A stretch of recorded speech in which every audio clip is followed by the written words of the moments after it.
basic footwork of Bagua is considered the mud tread step, where first I find my basic posture, sitting down a little bit into the hips, tucking the tailbone, lifting the crown of the head, lifting the back, sinking the shoulders, feeling the weight sink down.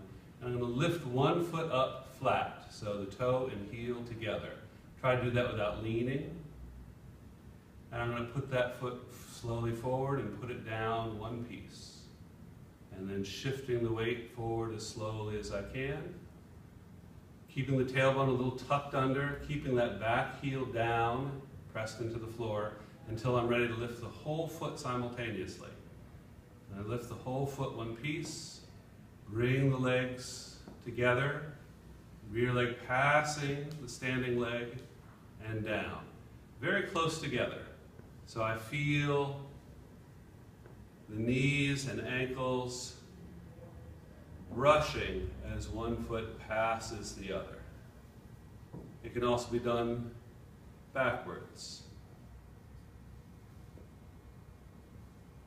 Pick up the foot, put it down flat. So going backward, try not to put the toe down before the heel. Stretch that heel back, put the whole foot down.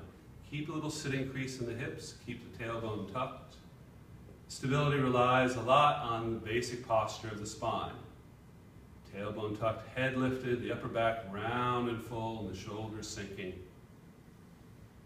Put the whole foot down. Keep a little sitting crease at the hip, so folding in at the front of the hip, tucking in from the tailbone and back.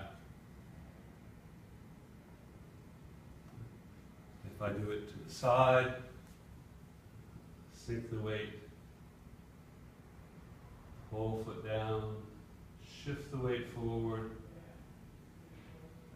keep that back heel flat on the floor, and then try to pick the whole foot up simultaneously. Stepping forward, put that foot down flat.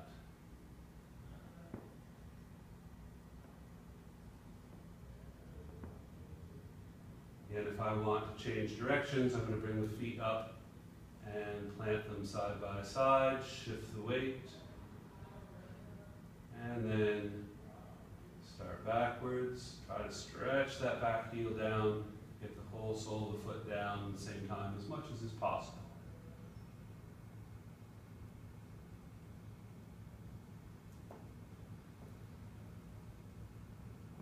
This will be much easier on a firm, level surface, like a wood floor.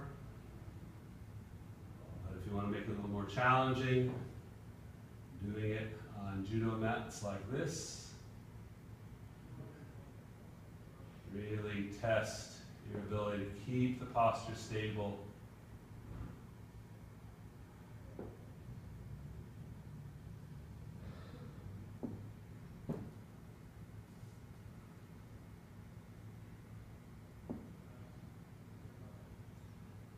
Now, if I'm going to do this walking on the circle, what I want to feel is that first I have to choose where the center of my circle is.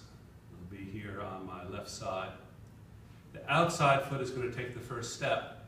And as I sit down into the hips, I'm going to let the elbows bend, the palms face the floor. Try to feel the hands heavy, the weight sinking down through the arms. And I'm going to look just a little bit into the circle. Pick up that outside foot, put it down. Now shifting the weight forward, keep that back heel planted. Keep the upper body turning into the center of the circle a little bit. Again, the knees and ankles should brush, the step should be nice and tight and close. The hips are going to face in the same direction as the feet are walking. Right, the feet are parallel. Close in transition.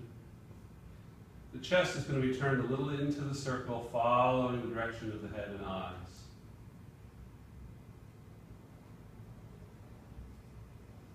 Here, the palms can sink down, press down, and spread the fingers a little bit, flex them a little bit, sort of like the paws of the bear.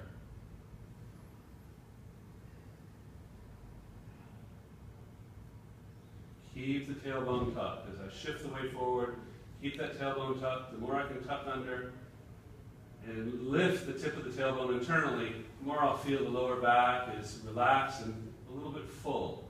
Nice full feeling. Feel the center of the gravity low.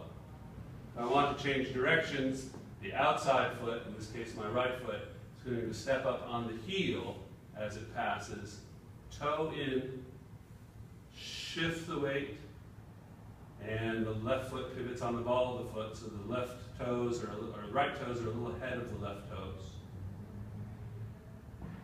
Open the hips a little bit to step out again with the left foot. Shift the weight, looking into the circle again a little bit, so I feel that subtle twist. And sinking down. In some ways, walking on the circle is easier than walking straight forward because this little twist helps stabilize the body.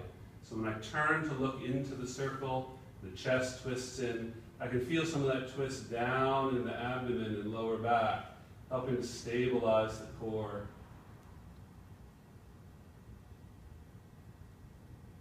Pick the back foot up flat, bring the legs close together, place them down.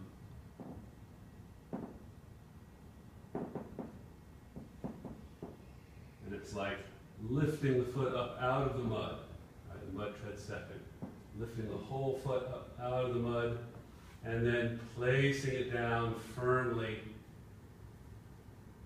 so as not to slip.